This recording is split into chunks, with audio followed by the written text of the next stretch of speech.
परमेश्वर की बड़े नाम की महिमा हो। फिर से आने वाला प्रभु यीशु मसीह के मीठे और श्रेष्ठ नाम से सबको एक बार और जय मसीह की अभिनंदन करता हूँ। इस सुबह एक और बार परमेश्वर की वचन के साथ ये प्रभात मनन में आने के लिए परमेश्वर ने एक और अवसर हमारे जीवन में दिया है, इसलिए परमेश्वर को बहुत बहुत धन्यवाद देता हूँ।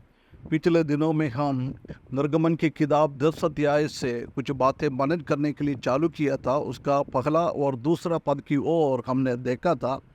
आज हम उसका तीसरा 3 से लेकर 6वें पद तक हम देख सकता है। 1 से लेकर 6 पद तक हम देख सकता है कि परमेश्वर ने मूसा के द्वारा फरो को एक बहुत बड़ा चेतावनी दे रहा है, मैं और तुम्हारे बीच में तकलीफ़ें परेशानी लेके आने वाला है, इसलिए तुम मन फिराओ, मेरा लोगों को छोड़ दो मुझे आराधना और उपासना करने के लिए। आइए हम इस पद को थोड़ा पढ़े। निर्गमन की किताब 10 अध्याय उसका 3 से लेकर 6वें पद तक। तब मूसा और हारून ने फिरौन के पास जाकर कहा, हमेशा ये करता रहता है, ऐसी परमेश्वर ने उनसे बोला है वो करने लग गया है कि इब्राहिम को परमेश्वर यहोवा तुझसे इस प्रकार कहता है। मूसा और हारून अपना मन से कुछ बातें नहीं करता है, परमेश्वर ने उनको क्या बोला है वही वो बोलता है। प्रिय भाइयों बहनों, हमारे जीवन में भी वही होना चाहिए। हम परमेश्वर से क्या सीखता है, परमेश्वर हमको क्या बोलना चाहता है, वही हम दूसरों को बोलना है ना। और कि तू कब तक मेरा सामने दीन होने से संकोच करता रहेगा। बहुत बड़ा एक क्वेश्चन है। तू कब तक मेरे सामने दीन होने का संकोच करता रहेगा। परमेश्वर चाहता है कि हर एक मनुष्य अपने आप को दीन कर कर दूसरों को भलाई में हमको जीवन बिताना है। परंतु आजकल हम जानता है कि हर एक लोग एक घमंड की अवस्था में है।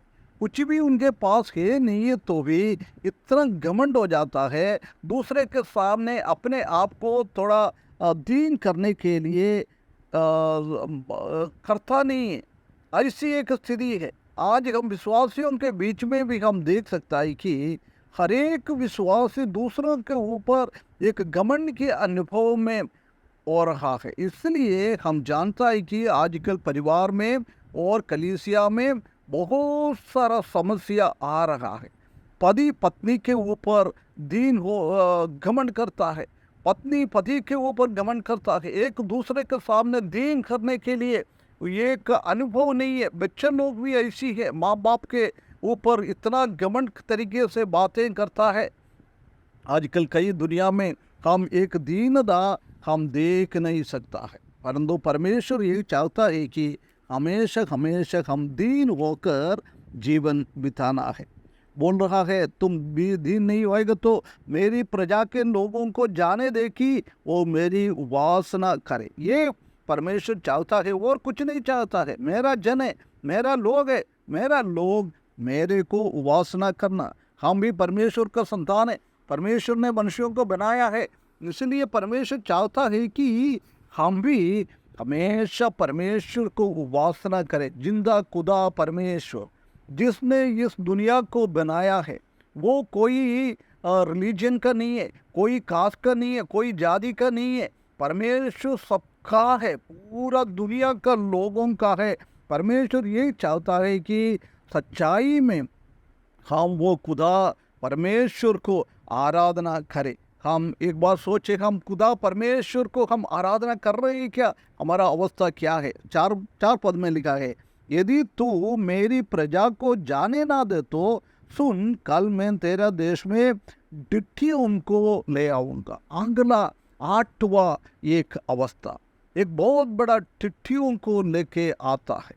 उसके बाद उसका वो कैसे होएगा, कैसे आएगा, उसके बारे में 5वें पद में लिखा है 5वें पद में ऐसा लिखा है कि और वे धरती को ऐसा चाह लेंगी कि वो देखना पड़ेगी और कुछ देख नहीं पाएगा। ऐसी पूरा धरती के ऊपर, मिस्रईम के धरती के ऊपर ये डिठियाम आके वास करने लगेगा। उसके नीचे क्या है कुछ भी नहीं देखेगा।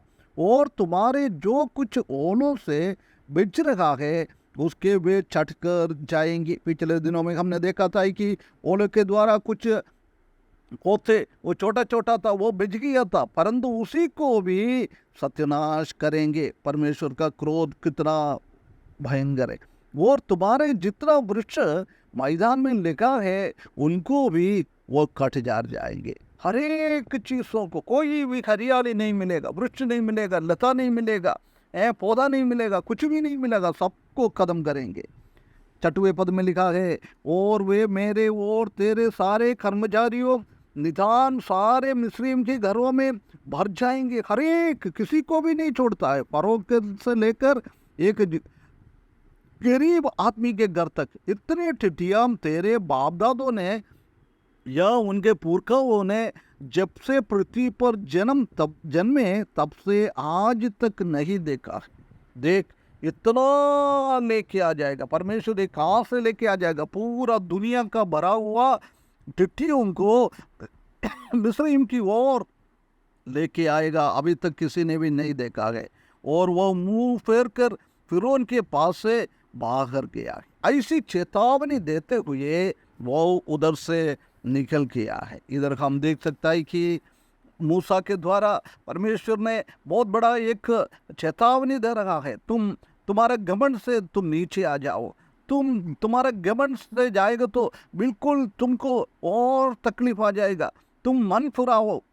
ये आज हम परमेश्वर के लोगों से भी ये बात बता रहा है ना। जब तक हम मन फिराकर परमेश्वर के सामने नहीं आएगा, जीविता खुदा परमेश्वर के पास नहीं आएगा, जब तक हमारे जीवन में तकलीफें परेशानी में बहुत बहुत आ जाएगा।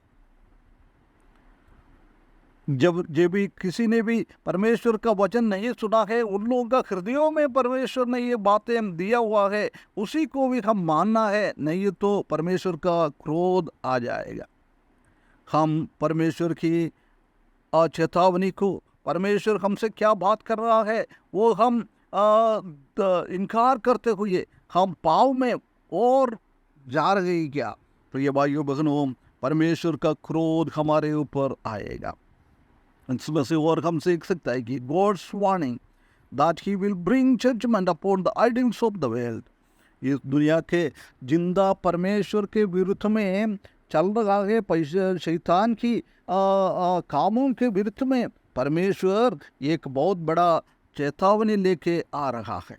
हम जानता है कि कितना बाधा ये इनके ऊपर आ गया है। हर एक के ऊपर वो झूठ देवी देवताओं के शैतान की सैनियों के विरुद्ध में परमेश्वर ने काम किया है।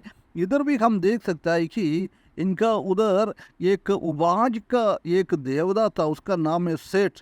उनका काम ये है कि मिस्रीम लोगों का उबाज को, सब खेती को संभालना है। परंतु इधर हम देख सकता है कि जब वो खेती के विरुद्ध में एक हसाब कदम करता है, उसका मतलब यही है कि परमेश्वर क्या करेगा, उनके विरुद्ध में भी काम करेंगे।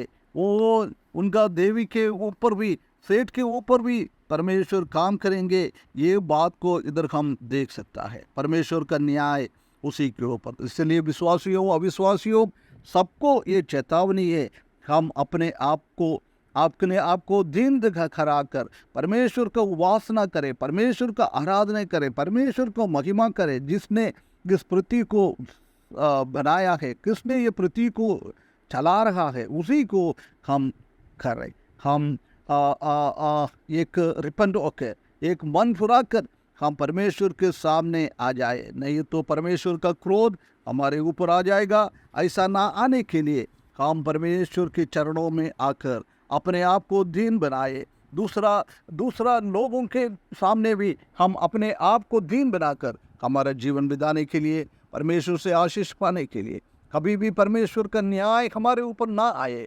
परमेश्वर का दंड हमारे ऊपर ना आए। ऐसे जीवन बिताने के लिए परमेश्वर इस वचन के द्वारा सहायता करे, उसके बड़े नाम की महिमा हो।